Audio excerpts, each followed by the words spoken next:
America, bonjour, hi Canada, Hugh live inside of Studio West. It's Friday before the Super Bowl, and I am glad you were with me. Let me update you on the disaster in Turkey and Syria. The death toll soared above 21,000 last night. The vast majority of those are known dead in Turkey. We really don't have a good picture on how many are dead in Syria because of the lack of access to the region, though the UN is rolling some trucks there. The temperatures remained below freezing last night. Countries around the world are pledging aid. The United States pledged $85 million. That seems kind of skosh to me. This audience, by the way, thank you. Thank you. And please continue to be generous. There is an unlimited need here, and I'm never disappointed by this audience. Hundreds of you texted HUGH to 91999. You visited HughHewitt.com and you hit the Food for the Poor button at the top. They're up and running. They've already got it going in the region, the affected region.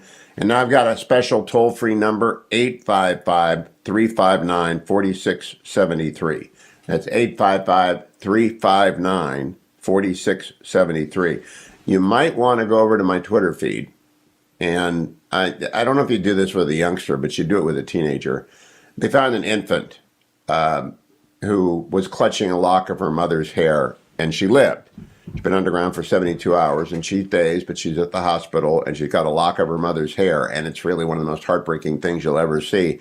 We'll multiply that by 20 million. I really have no idea what it is. I did an interesting drill yesterday. Well, first, let me give you the update. A little BBC report from Syria. Cut number Syria, please.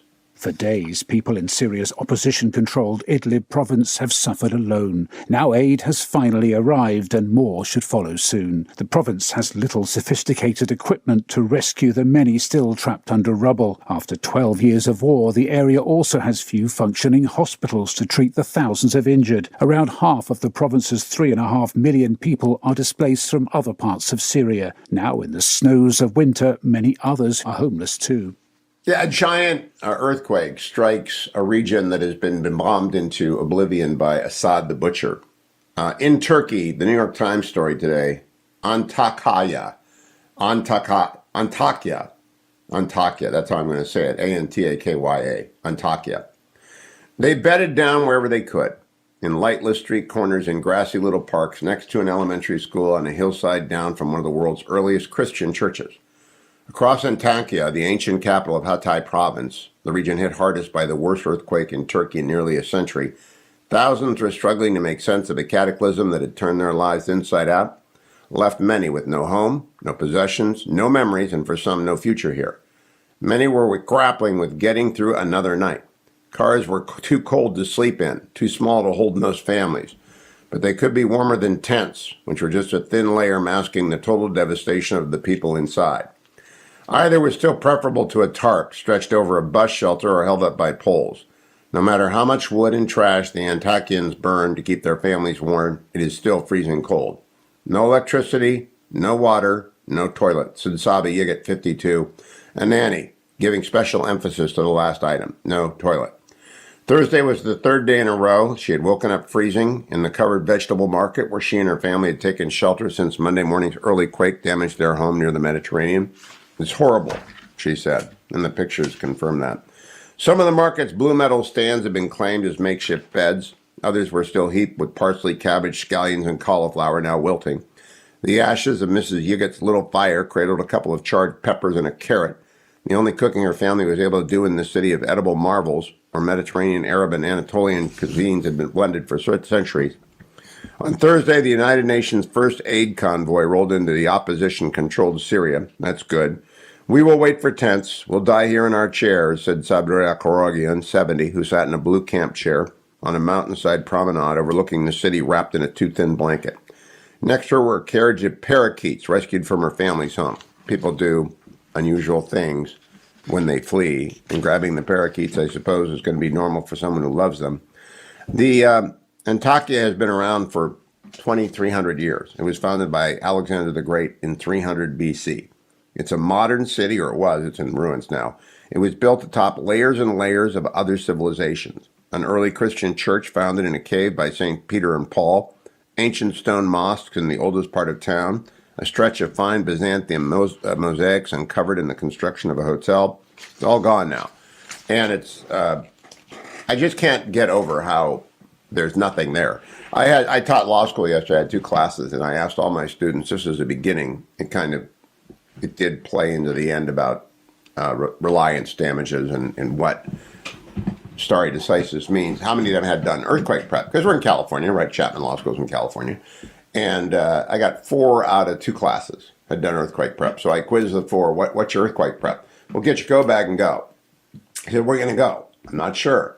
What are you going to do about your family? Well, we'll figure it out when it happens. And my response to him was, when I had small children, we had like one rule. You might not be able to contact anyone, so call your uncle or your aunt and tell them where you are as soon as you can, and we'll figure it out from there. And if we're all together, we're just getting in the car and heading east. And if a 7.8 hits California, just be prepared. I went back and took a look. I'm going to play a game here with Generalissimo. Generalissimo, there have been 3 major earthquakes since I moved here in 1989. Yep. How big was Loma Prieta? That's the San Francisco earthquake that disrupted the World Series. I want to say it was 6.8, 7. 6.9, not bad. Your new price is right. You lose with the first one. You win with the second one. Big Bear quake of 1992. I think that was probably 6.5. 6.6.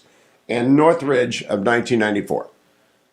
Northridge was, I want to say 6.8, 6.9. 6.7. 6.7. I mean, I'm close. You're close. So all of these, the worst that I've been through is really the Big Bear quake was the closest to me, and it really shook me up in 1992. Right. And that was 6.6. So if you go from 6.6 to 6.7, it's 10 times more powerful. 6.9 is 10 times more powerful than that. People should understand this, except the Steelers fans. They keep adding 10. They say if you add 10, it's 16.6. No, it's an exponential scale. Right. So 7.8 is off the charts. And California. We have not really felt a mega quake. We're earthquake central here, but it's a lot of medium-sized shakers, not really one big one. And we lose 50 people, we lose 100 people, and it's terrible and it's tragic, and the damage is immense. And whether it happened in Napa Valley or during the World Series, it's bad. Right. If a 7.8 hits Southern California, it's going to be hell on wheels. And I just noted in Israel this morning, they sort of took a look at what happened, and they have authorized an emergency $14 billion earthquake preparedness plan, meaning they're going to try and do what California's been doing for 25 years, buttress the earthquake foundations on overpasses and buildings. Tired rescuers, according to the Telegraph, are facing down the anger of earthquake families. In southern Turkey, a parking lot becomes an open-air morgue. That picture is pretty devastating. Was the earthquake's high death toll preventable? Geologists say yes. They always say yes, but no, it's not, because we never, ever expect it's going to happen to us. If an 8-point hits California, we're surfing to Denver. Yeah, it's going to be a very bad day. I hope I am on the studio East Coast when that happens, and I'll pray for you. But I do want to thank everyone in our audience. You've been so generous, but the need is absolute. We're going to try and fill. I was listening to Father Mike explain St. Augustine trying to explain the Trinity and the apocryphal story of St. Augustine walking along the Mediterranean. And of course, he is one of the fathers of the church in Africa. And he sees a little boy trying to fill a hole with water from the ocean. He asks the boy, why are you he's been meditating on the Trinity, the mystery of the Trinity. And he asked the little boy, what are you doing? He said, I'm going to put the ocean in this hole. And he said, that's impossible. And the little boy says to him, just about as hard as you're trying to figure out the Trinity, and vanishes. Because the Trinity is one of those things. I've listened to Father Mike in the Catechism in a year, and it doesn't make... I know what it is. I've always had in my mind the 3 circles converging. But the ancient nature of Turkey calls forth the best in all of the 3 great Abrahamic religions. So Jews have been sent from Israel, and the Israeli Defense Forces are amazing. Christians across the world are working through people like Food for the Poor, and their banners at the top of HughHewitt.com. And of course, it's an Islamic majority country by a lot. It's a Muslim country, and the Red Crescent is there on the ground and working. And this doesn't have geographical boundaries. It's just, I've never seen anything like it. And I saw Sri Lanka and I saw Haiti. And there just wasn't that much to fall down in Haiti, and it all did fall down. We didn't see much except the aftermath of the wreckage in Sri Lanka. But to see these pictures from Turkey breaking my heart, breaking yours, I appreciate your generosity. please text my name, Hugh, to 91999 or call 855-359-4673. Or, of course, you can go to hughhewitt.com. The red banner, Help Turkey and Syria, is at the top. I'll be back with more news right after this. Stay tuned. Morning glory, America. Bonjour. Hi, Canada. Hugh Hewitt from Studio West. Last night it was revealed that Joe Thomas has been inducted into the Hall of Fame, the 2007 first-round draft choice of the Cleveland Browns, taken third overall from the University of Wisconsin. The best maybe that ever played at left tackle, and we're celebrating Ohio today, and we're doing it with Ohio Governor Mike DeWine. Governor DeWine, I know you're a Bengals fan, and I know you're disappointed, but surely you must celebrate Joe Thomas going into the Hall of Fame. Absolutely. Absolutely. So, Governor, I asked you on yesterday because I read your budget message, and I'm going to be candid with you. I'm disappointed. Arizona, Iowa, Utah have gone to universal school choice. You proposed expanding school choice in Ohio, but not the backpack funding, where every student could make their own free choice of where to go to school. Why stop the momentum? This is a pretty expansive plan that we put forward, Hugh. We've taken a family of four earning up to $120,000 a year is now going to be eligible. So it's a big expansion. We continue to expand it. Frankly, we've got to make sure that the supply and demand are somewhat aligned, and we've got actually choices for these families to make. So we're getting criticized by some people who don't like school choice. We like school choice. We think it's a very, very positive thing. The other thing we've done in regard to our charter schools, our high-performing charter schools, we started something when I became governor, and that is additional funding for the high-quality charter schools. And this is in response to requests from business leaders in some of our major cities who say, look, we want to attract, high quality charter schools here, or we want to expand the charter schools that we already have. But you're not paying enough money. So we've dramatically increased the funds for that as well. So, now, Governor, don't get me wrong. It's better than most, but it's not as good as some. And I want Ohio to lead. And what I'm afraid of, you're considered one of the most successful governors in the country. You won overwhelming re-election. You've done a lot of great things for Ohio. But we got momentum on freedom, meaning that parents are going to be able to send their kids wherever they want, including public schools. And it's building in Iowa, Arizona. It's going to pass in Utah this week. It's going to happen in other states. And everyone was looking to Ohio as being the first sort of major industrial center, one that needs to attract parents to go work at Intel factories that you're opening up outside of Columbus. I don't think it's enough because you're still picking winners and losers. You're helping the poorest kids, and that's good. And you're helping the most excellent kids, and that's good. But what about the parents who just want to get their student out of a mediocre public school that's got ideology in it? You're not letting them out.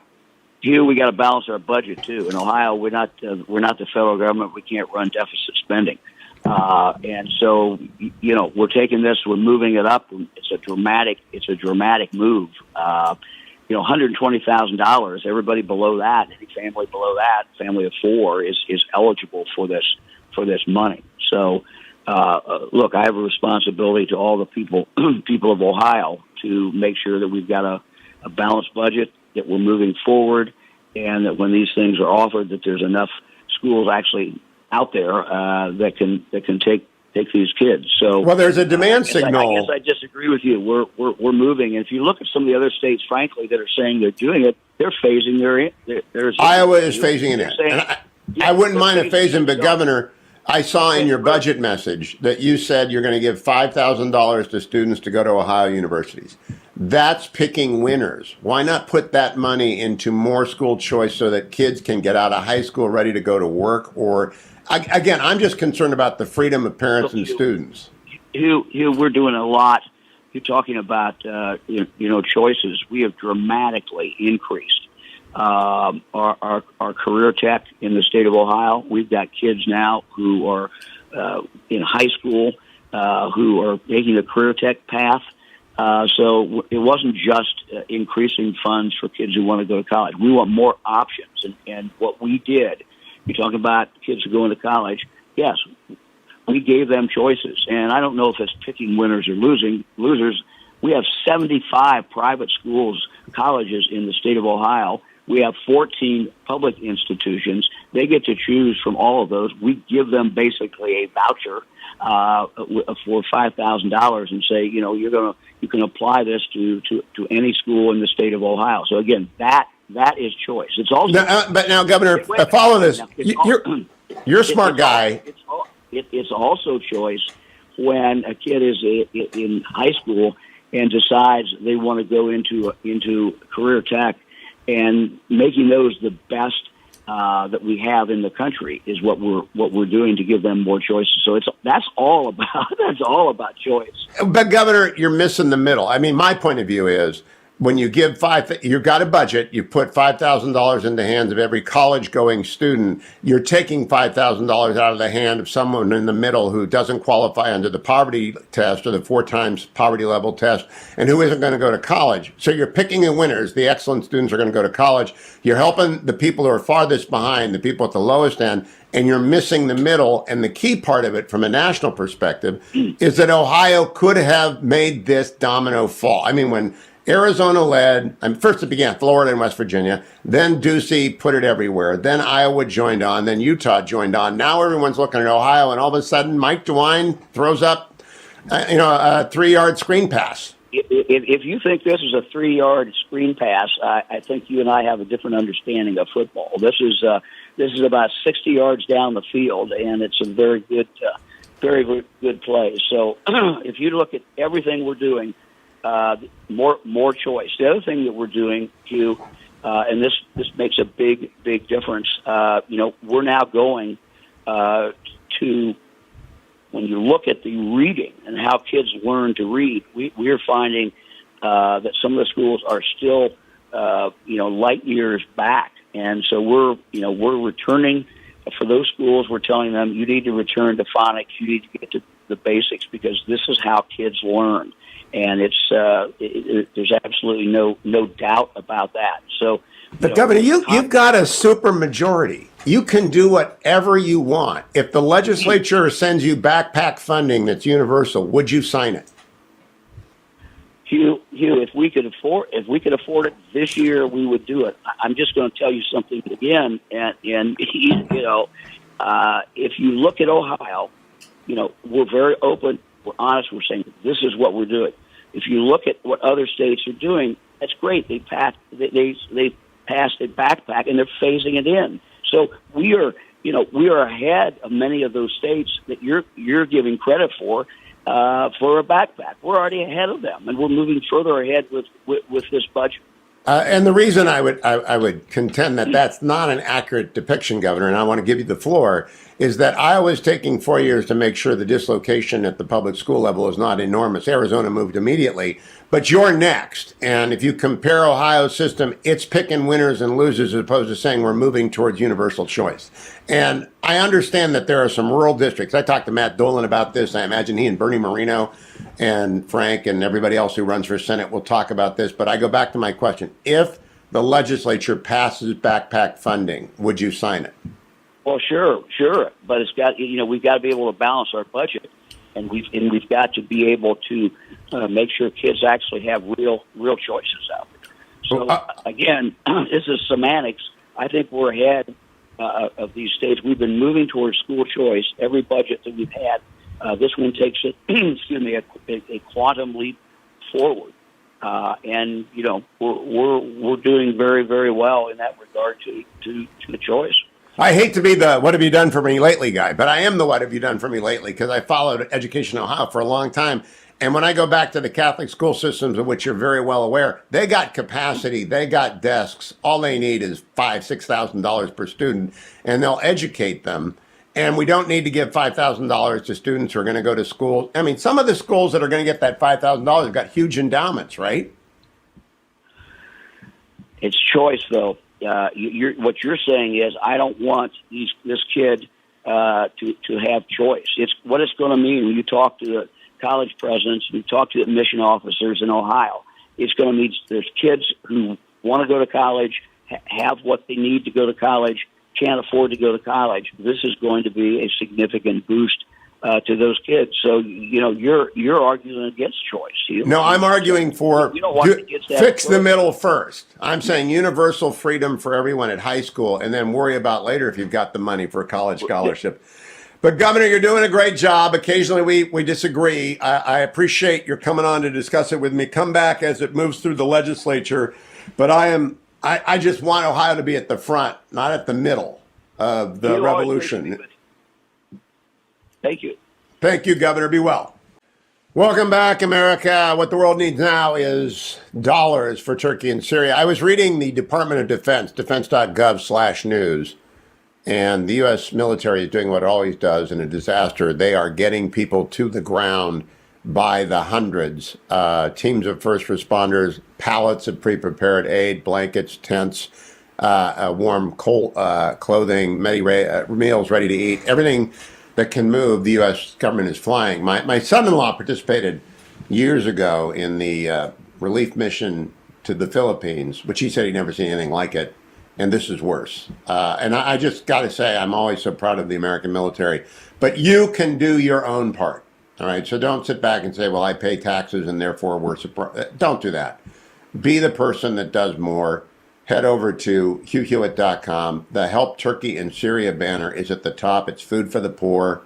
They are so trustworthy. That's why I always partner with them on international disasters. They began as a bunch of Catholic missionaries in Central America, and over the last, I think, 70 years, it's non-denominational. They operate all over the world. They have partnerships all over the world. They're in Turkey. The number there is 855-359-4673. If you want to call in a contribution, 855-359-4673, or you can text Hugh, H-U-G-H, to 91999. 91999. The fetching Mrs. Hewitt and I made our contribution there on the morning after the earthquake because I knew, boom, that it would go into real relief, getting to the people who are just simply suffering in the cold and suffering with grief surrounding them. It's terrible. One of my buddies told me yesterday the Orthodox Church is much more a force in Turkey than the Catholic Church, but there are Christian communities throughout Turkey. It's primarily, of course, Islamic country, but this is a great opportunity for America to show the world what it really does with no strings attached, as opposed to the Chinese Communist Party that'll attach you to a spy balloon. Now, I want to go over and play for you. I had Governor DeWine on at the beginning of the hour, and Dwayne will post the audio and transcript of that. I love Governor DeWine. He's been a great governor for Ohio, very popular, but he came up a little short in his budget yesterday by proposing to expand school choice in Ohio, but not make it universal, stopping the momentum that had built in Arizona, Iowa, Utah, and yesterday in Arkansas. Sarah Huckabee Sanders, the new governor there, came out with this speech, cut number 10. But we can't forget our children first, and most important, our parents. As a mom, I will never allow our state to sideline our parents in students' education.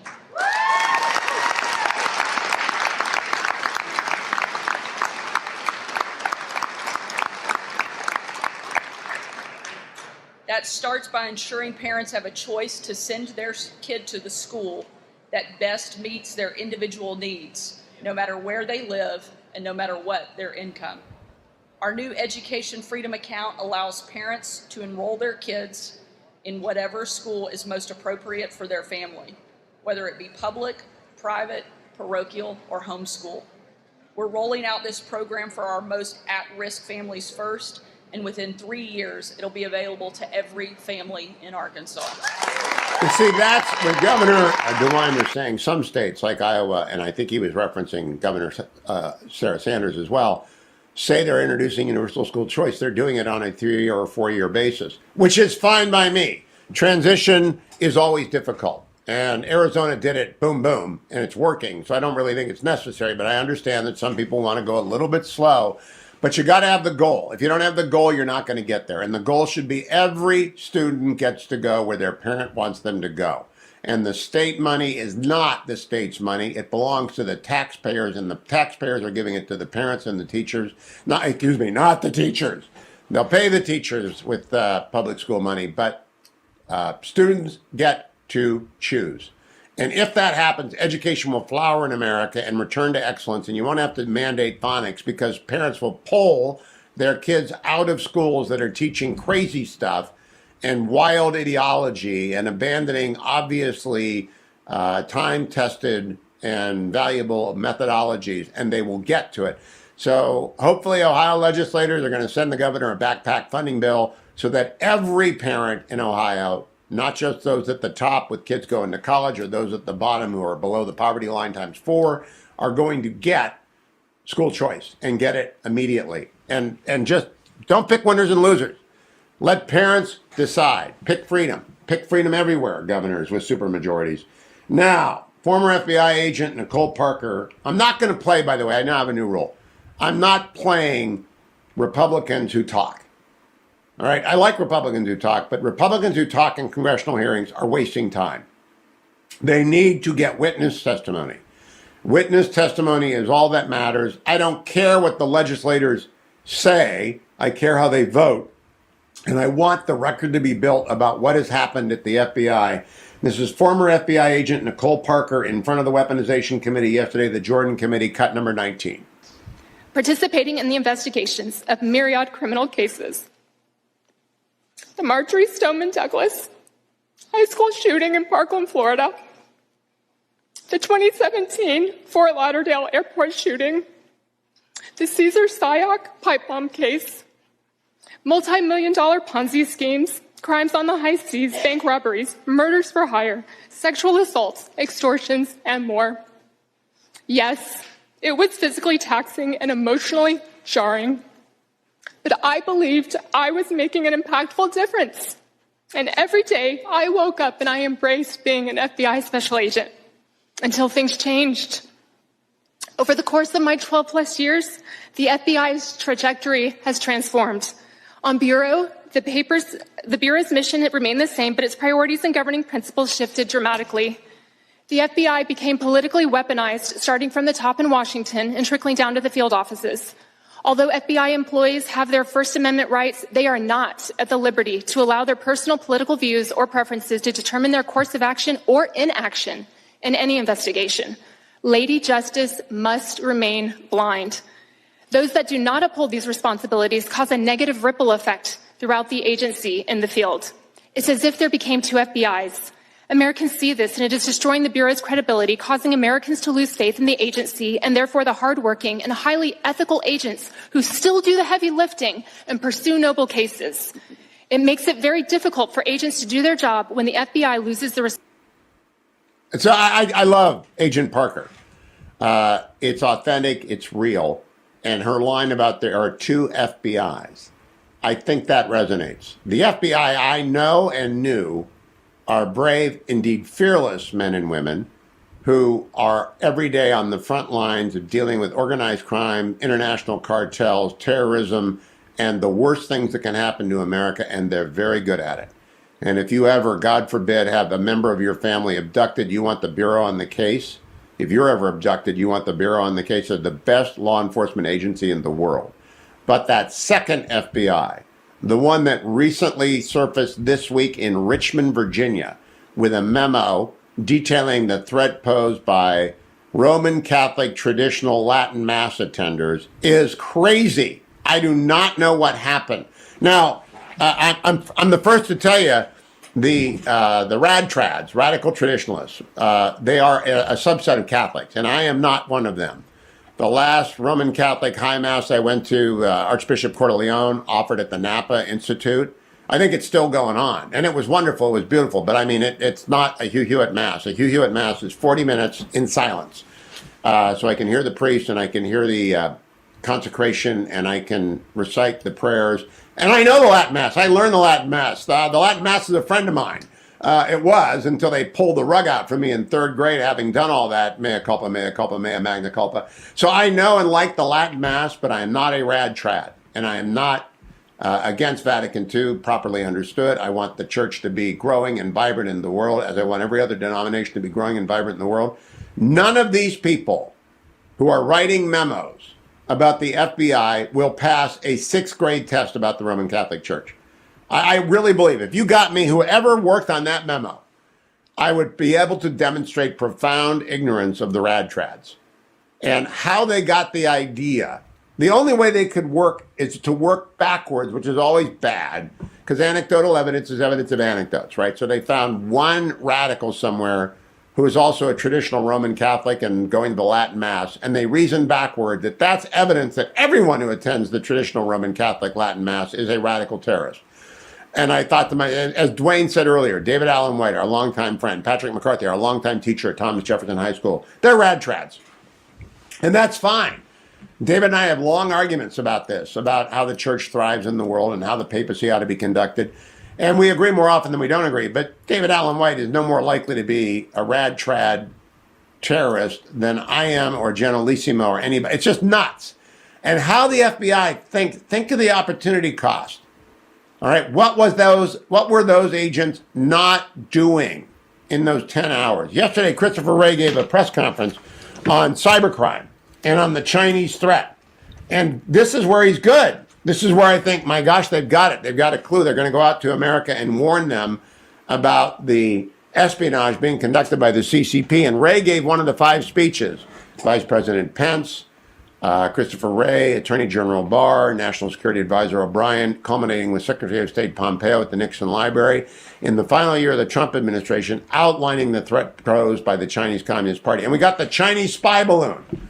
All right, so you might say there's a fail there in the counterintelligence division, because once that balloon is over American skies, it's a domestic problem, not just a DOD problem. Before that, it was a CIA problem. And the balloon turns out to have been, scarfing up all sorts of data we did not want them to have. So why did we not know that? Who did we not surveil in the United States? What was the FBI doing writing memos about Latin Mass attendees instead of following Chinese communist spies in the United States? And some of them, by the way, are on student visas. And they're overwhelming numbers. Some of them are perfectly legitimate, honest students, and other of them are trying to plug in air-gapped computers with to download and steal espionage from the nation's leading university. It's not like this is a surprise. Why are we spending any time at all writing memos based upon what? The Southern Poverty Law Center. Yesterday, AOC started quoting it like they have any legitimacy. They don't. But I'm glad she did, because I think it's going to make them government actors. If the government's going to rely on the Southern Christian Poverty Law Center or the Southern Poverty Law Center, which is a nutter group that calls everyone they disagree with terrorists, if the government's going to institutionalize them, then it's state action what they do. And Section 1983 actions are going to be brought against them. But the FBI going after traditional Catholics, that's so wrong. Meanwhile, the traditional Catholics are going over to save the Food for the Poor button at the top of HughHewitt.com, and they're donating. That's what traditional Catholics are doing. They're giving of their need to help the people in Turkey who are not co-religionists, and I hope you do too, at the top of HughHewitt.com. I'll be right back. Stay tuned. That's what I'm going to do, America, to every Republican who takes up time on the podium. I'm going to walk by their statements. I am not interested in Republicans spouting stuff. I'm interested in witness testimony. I'm joined by Sarah Westwood of the D.C. Examiner, who covers Congress and other things. Sarah, I'm frustrated because we had 2 hearings this week. We had the House Oversight Committee, the Comer Committee, and then we had the Weaponization Committee, Jordan, and the Republican talk. And the witnesses said very little. Did you go to either of those? Does anyone not tell them that the purpose of a hearing is to get answers, not to give speeches? I covered the latter hearing, the weaponization hearing that happened yesterday. And yeah, I think what we saw was really a sort of a scene setter, right? We had the Republicans laying out essentially the rationale for the creation of that subcommittee, but it was sort of billed as something, maybe a little more exciting than that. So for anyone who was tuning in, hoping to hear, some bombshell testimony from the 2 former FBI agents who were there, would have been disappointed, but they sort of alluded to some of the things they have in the pipeline, like future FBI whistleblower interviews that could prove more interesting. I played a little bit of Nicole Parker, who was the only witness that I cared to hear from, one of the FBI agents, and she talked about the politicization. Then the Richmond FBI office memo on radical Catholics going to Latin Mass surfaced. Did that come up? Did anyone say, hey, what's going on with that? It's interesting timing that, right, in the midst of that hearing, that the FBI headquarters finally responded to that memo that came out last month from the Richmond field office, saying that there's opportunities to increase surveillance and, criminal investigations of Catholics who go to Latin Mass and accusing them of having some sort of nexus with white supremacy. So the FBI office did come out and say that memo did not meet the standards of the Bureau, that they were investigating how that even came into being in the first place. They removed it from their servers. I mean, it's still, another black eye for an FBI that has just lost the confidence of the American people in every sense. But, So if I'm Jim Jordan, I go get Chris Wray and I say, I want you to walk me through from conception to birth to revocation, this memo. Just start. And then I step back. But I asked Kurt Schlichter yesterday, guy who often subs for me, Colonel Kurt, does no one know how to ask questions? Have you ever been to a hearing where you actually thought it was riveting? No, not really. I mean, I think, there are very few lawmakers who are good at that. It's a real skill. I think there were lawmakers who are no longer there. I think Trey Gowdy was pretty good at that because he had a prosecutor background. But some of the lawmakers, that's not their skill set. That was, I guess, the hope of putting Jim Jordan in charge because he's good at creating those moments. But there wasn't a lot of opportunities for that yesterday. You bring up a good name. Now, Trey Gowdy and I had our disagreements on various things, but he was very good at this. Have you interviewed him about his colleagues and their inability to ask questions? That is a great question. I have not interviewed him since he left office, but, he could maybe teach a thing or two to people. I think some conservatives I know, like my own dad, cringes when he hears Trey Gowdy's name and they think, he had a chance to get Hillary and didn't with the Benghazi committee. But he was very good at sort of prosecuting a case slowly every time it was his turn to question witnesses. He was very thorough, never got emotional. So those are the sort of types of skill sets. There's maybe a problem for Republicans is that Dan Goldman, the new freshman Democrat from New York, who rose to fame during the impeachment process, asking really pointed questions during the impeachment trials, is sitting on that panel and was, in the spirit of objectivity, one of the best questioners. Yes, he's a prosecutor.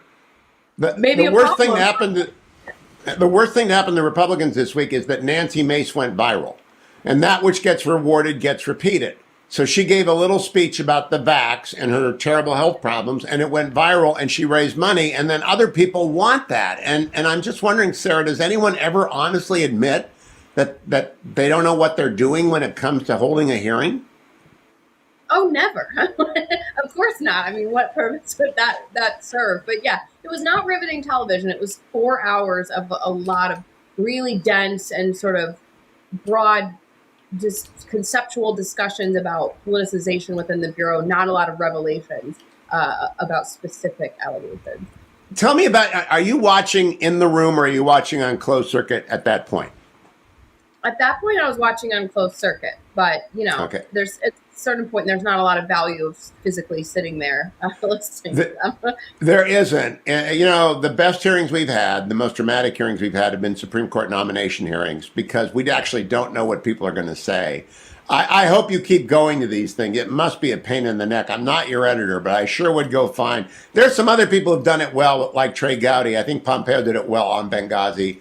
But who's the best questioner of the two hearings you've watched this week? Gosh, I got to say Goldman. I mean, he had really good questions that were building towards a broader point, right? He questioned Parker, the former FBI agent, about his tenure and sort of exposed how long ago it was that he was last at the FBI, and it made you sort of question why that particular Undermine the credibility of the witness. He was great because he knows what he's doing. Sarah C. Westwood on Twitter. I'm not your editor, but I hope you talk to Gowdy or someone on a tutorial for a Republican congressman. Have a great weekend, Sarah Westwood. Don't go anywhere, America. The Hillsdale Dialogue with Dr. Larry Arnn is next. Except over to HughHewitt.com. The DeWine interview is posted, and you can contribute to Food for the Poor at the Help Syria and Turkey banner at the top. $10, $10,000, anywhere in between. The need is vast. You can help. Please do.